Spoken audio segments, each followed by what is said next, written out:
Olá pessoal, tudo bem? Retomamos com a temática China, o gigante chinês.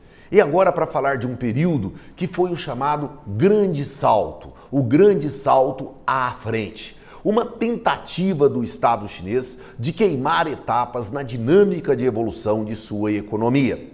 O Grande Salto ele tinha como pressuposto básico a queima de etapas na evolução econômica, ou seja, promover um grande impulso da economia mediante gigantescos investimentos, pelo menos em três grandes frentes: a indústria de base, a indústria bélica e a infraestrutura, ou seja, era modernizar esse país visando consolidar o modelo socialista. Para tanto, era necessário se fazer grandes investimentos para dinamizar esse processo. Porém, quando nós pensamos nessa temática, o que nós vamos verificar?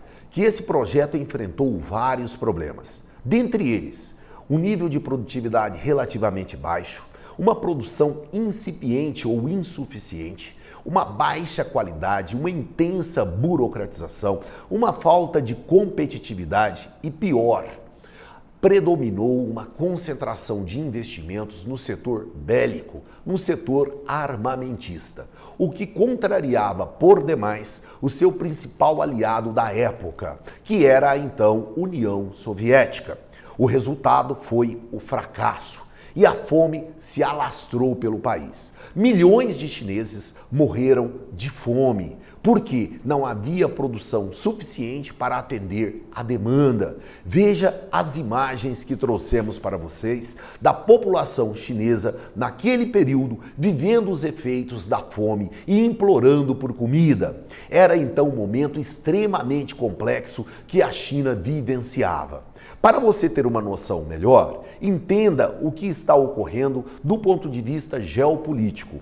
O Grande Salto vai levar a China a uma ruptura, a uma bifurcação em relação ao seu socialismo e o socialismo praticado na União Soviética. Para muitos, era o início do socialismo maoísta. E aí nós colocamos três datas para você: 1956, evidenciando que a resistência de Mao Tse-tung à política soviética de desestalinização.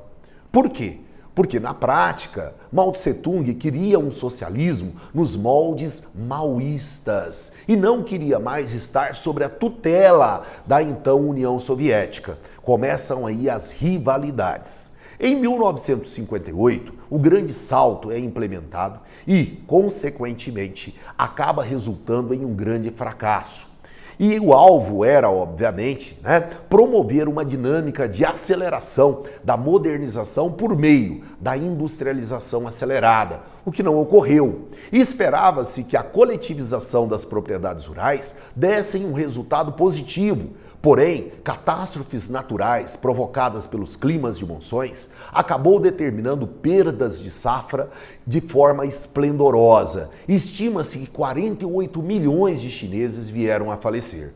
Assim, os anos 60, ele se inicia sobre a égide do rompimento das relações diplomáticas entre a China e a União Soviética, em grande parte pela insistência da China em se transformar em uma potência nuclear.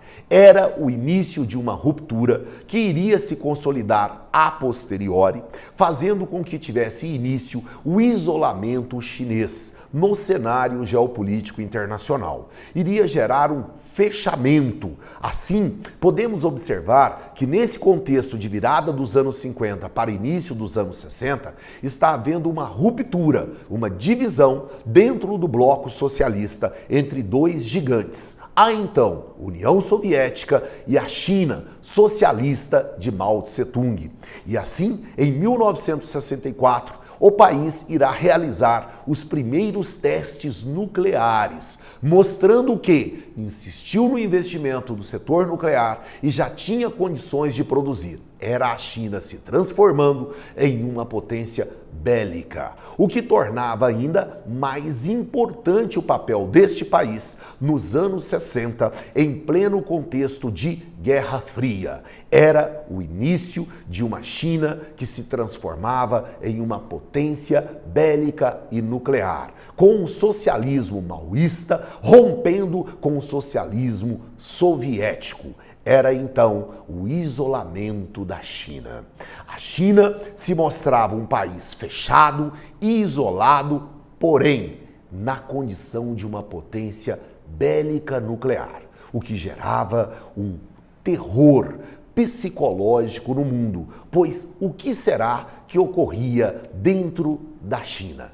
Esse é um mistério que vamos responder quando? No nosso próximo vídeo. É só você clicar, é só você estar no nosso canal, seguindo o nosso canal, que você vai saber tudo sobre a China. Espero você comente nossas aulas, porque o nosso canal é também o seu canal. Um grande abraço.